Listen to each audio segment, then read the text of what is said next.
మొక్కలు భూమిపై జీవరాశుల మనుగడకు అత్యంత ఆవశ్యకమైనవి. ఇవి కిరణజన్య సంయోగ క్రియ ద్వారా ఆక్సిజన్ను విడుదల చేస్తూ కార్బన్ డయాక్సైడ్ను గ్రహిస్తాయి. ఇవి తమ సొంత ఆహారాన్ని తయారు చేసుకునే స్వయం పోషకాలు. బహుకర్ణ జీవులు ఆహార, ఔషధాలు, ఆశ్రమం మరియు పర్యావరణ సమతుల్యతను అందించడంలో మొక్కలు ప్రధాన పాత్ర పోషిస్తాయి. చెట్ల నుండి పువ్వుల వరకు మన గ్రహం మీద జీవానికి మొక్కలు అత్యవసరం. ప్రతి సంవత్సరం ఏప్రిల్ 13న అంతర్జాతీయ మొక్కల ప్రశంసా దినోత్సవంగా జరుపుకుంటారు. మొక్కలను ప్రేమించాలని ఈ దినోత్సవం గుర్తు చేస్తుంది.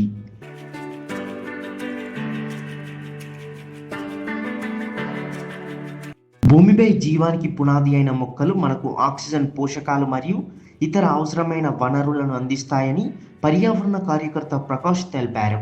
మొక్కలు మన పర్యావరణ వ్యవస్థను నిలబెట్టడంలో సహాయపడమే కాకుండా వాటి అందమైన రంగులు, ఆకారాల ద్వారా మన జీవితాల్లోకి అందాన్ని, స్ఫూర్తిని కూడా తీసుకువస్తాయన్నారు. ముందుగా అందరికీ మొక్కల ప్రశంస దినోత్సవ శుభాకాంక్షలు. గతంలో చూస్తే ప్లాస్టిక్ బొకేలు ఎక్కువగా ఇచ్చేది, లేదంటే కొన్ని ఇతర వస్తువులను జ్ఞాపకంగా ఇచ్చేది. కానీ ఇప్పుడు ఉన్న కాలంలో ఏం జరుగుతుందంటే మొక్కలను ఎక్కువగా బహుమతిగా ఇస్తున్నారు. దీనికి కారణం ముఖ్యంగా చూసుకుంటే ఆక్సిజన్ను ఇవ్వడము, మానవ మనుగడకు మొక్కలు అనేది ఎంతో అవసరం. ఇవి జీవనాధారము అన్నట్టు. కావున వీటిని మొక్కలను పువ్వులుగా, పండ్లుగా అంటే మనకు అవసరమవుతాయి కాబట్టి ఆ మొక్కిచ్చేది ఉంటే అది జీవితాంతం మనము మన తర్వాత కూడా అది మనుగడ ఉంటుంది. అదే బోకే ఇచ్చిండ్రు అనుకో, అది ఒక్కరోజు మాత్రమే ఉంటుంది.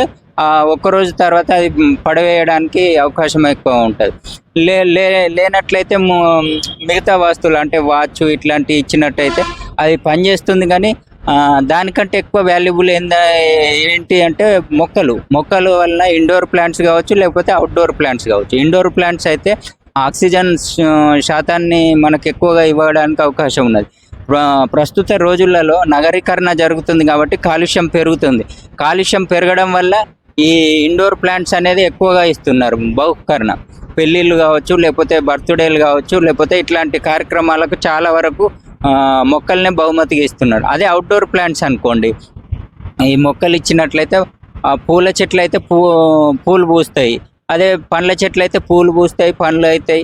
ఆ పండ్లను మనం మళ్ళీ తర్వాత తినడానికి కానీ, లేదంటే దేవునికి సమర్పించుకోవడానికి కానీ అవకాశం ఎక్కువగా ఉంటుంది. కాబట్టి మొక్కలకు అనేది ప్రాధాన్యత పెరుగుతుంది, ఇంకా పెరుగుద్ది కూడా.